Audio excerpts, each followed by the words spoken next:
মালয়েশিয়াতে দ্বিতীয় দিন থেকে আমরা কিভাবে সারা দিন কাটালাম আর কিভাবে কি করলাম সবকিছু নিয়ে থাকছে আমার আজকের ব্লগটা।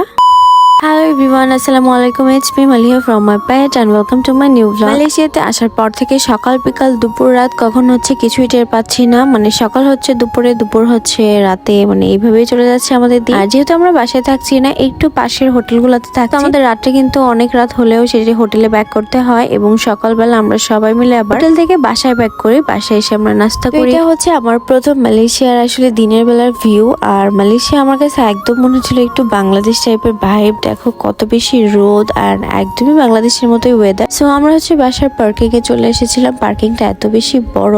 আর এরপর বাসায় এসে দেখলাম সবাই সকালে নাস্তা বানাচ্ছে। তো আমাদের প্রথম মালয়েশিয়ার সকালে আমরা কি কি দিয়ে নাস্তা করলাম চলো তোমাদেরকে সেটাই দেখাই। এখানে আমার আপু হচ্ছে একটা মিক্সড সবজি ভাজি করছে, যেটা এত বেশি মজা হয়েছিল। আর এদিকে আবার রান্নার জন্য মাংস ভিজানো হয়েছে, গরুর মাংস। এদিকে ডিম ভাজি করা হচ্ছে। ডিম ভাজিটা ছিল একদমই পিৎজা স্টাইল, খেতে কিন্তু অসম্ভব মজার ছিল। যাই হোক, আমরা আলহামদুলিল্লাহ সবাই মিলে প্রথম দিনের নাস্তা শেষ করলাম। এখন চলো তোমাদেরকে একটা মজার জিনিস দেখাই। সেটা হচ্ছে ভাইয়াদের বাসায় আসলে ফ্রিজ ভর্তি বাচ্চাদের ঠান্ডা করার জন্য সবসময় কি থাকে, ফ্রিজে অলওয়েজ আইসক্রিম, চকলেট থাকতেই হবে। কারণ এতগুলো বাচ্চা বাসার ভিতরে যে ওদেরকে ঠান্ডা করার জন্য এগুলো ছাড়া কিন্তু উপায় নেই। আমাদের খালামুনি সব বাচ্চাদের জন্য আইসক্রিম বের করে দিল। আর সেই সাথে আমরা বড়রাও কিন্তু বাদ নেই, সেই সাথে আমরা বড়রাও কিন্তু একটা একটা করে আইসক্রিম পেয়ে যাচ্ছি। আর বাচ্চারা এখানে সবাই মিলে আইসক্রিম এনজয় করছিল। আইসক্রিম খাওয়া শেষ করে চলে আসলাম রান্নাঘরে। এসে দেখলাম দুপুরের রান্না বান্না শুরু হয়ে গেছে। আর দুপুরে ছিল গরুর মাংস আর পাতলা ডাল, সেই সাথে হয়তো কোনো তরকারি, আমি সেগুলোর ক্লিপস নিতে ভুলে গিয়েছি। সন্ধ্যা থেকে একটু বেলকনি থেকে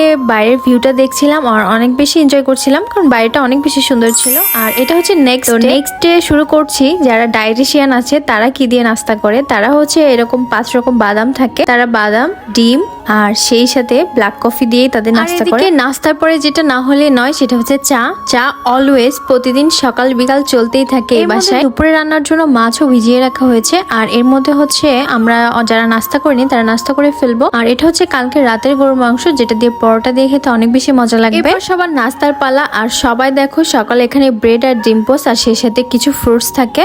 আর অবশ্যই চা তো সামনেই রেখে দিয়েছি, চা না হলে আসলে কারোরই চলে না। তো সকালবেলা আমি একটু মাংস নিয়ে নিলাম, সেই সাথে ব্রেড আর ডিম। এটা হচ্ছে আমাদের মানে মাছ সকালের একটা নাস্তা। নাস্তার পরেই সবাই চলে আসে তাড়াহুড়ো করে রান্নার কাজে, কারণ আসলে এখানে উঠাই হয় অনেক দেরি করে, 3টা-4টা বেজে যায় নাস্তা শেষ করতে। এজন্য সবাই নাস্তা করেই তাড়াহুড়ো করে রান্না করতে চলে আসে। এখানে আসলে রান্না হচ্ছিল লাল শাক ভাজি আর মাছ দিয়ে কোনো একটা তরকারি, যেটা বাংলাদেশ থেকে আনা হয়েছিল মাছটা। আর এরপর আমরা বিকালে একটু বের হয়েছিলাম। এটাই ছিল আমার মালয়েশিয়াতে প্রথম বের হওয়া, যেদিন আমি একটু আশেপাশে হালকা একটু ঘুরেছিলাম। আর এখানে রাস্তা প্লাস শপিং মলগুলো এত বেশি সুন্দর। আমরা বেশিক্ষণ ছিলাম না, তারপর আমরা বাসায় চলে যাই, যে ভাত খেলাম তরকারি দিয়ে মজা করে। আর তারপর হচ্ছে বাচ্চারা এখানে একটু খেলাধুলা করছিল, বড়রা সবাই মিলে অনেক বেশি মজা করছিলাম, গল্প হাসি ঠাট্টা, এর ভিতরেই আমাদের এই দিনটা কেটে যায়। আর এখানে তো আমাদের ভাইয়া অলরেডি গান গাওয়া শুরু করে দিয়েছে, সে আসলে অনেক বেশি মজার মানুষ। তো যাই হোক, এটা ছিল নেক্সট ডে আমাদের হোটেল থেকে 23 তলা থেকে। মাশাআল্লাহ, দিনের ভিউটা যত না সুন্দর তার থেকেও কিন্তু বেশি সুন্দর রাতের ভিউটা, কারণ টুইন টাওয়ার কিন্তু একদমই হোটেলের সাথে। আর এখান থেকে আসলে টুইন টাওয়ারে হেঁটেই যাওয়া যায়। তো তোমাদের সাথে আমি আমার নেক্সট ব্লগে ইনশাআল্লাহ হোটেল ট্যুরটা শেয়ার করব,